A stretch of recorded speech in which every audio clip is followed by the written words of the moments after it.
Hello and good morning सबैजनालाई। आशा गर्छु सबैजना आरामै हुनुहुन्छ होला। म पनि आरामै छु। अनि म चाहिँ त्यही हो, म फेरि ड्युटीबाट रुमतिर फर्किँदैछु। मेरो चाहिँ यस्तै हो, सर्ट ब्लग। अन्त नाइट ड्युटीबाट फर्किँदैछु। अनि गुडगाउँमा चाहिँ यस्तो घाम लागिरहेको छ।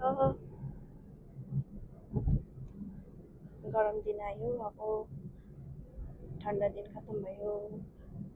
अब भोलि पर्सि झन् कति धेरै गरम हुने होला।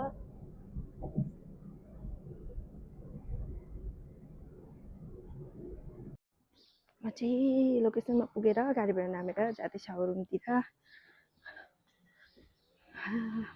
बिहान बिहान त चिसो हावा छ, तर के गर्नु सक्यो, गर्मी दिन आइसक्यो। घाम लागेको हेर्नु न, कस्तो घाम लागेको छ। यहाँ चाहिँ बाटोमा पानी अलिअलि परेको थियो अस्तिको दिन, पुरा बाटो हिलो छ। म चाहिँ अब बस्दैछु रुमतिर माथि। डेलीको सिँढी चढो नामो यही हो।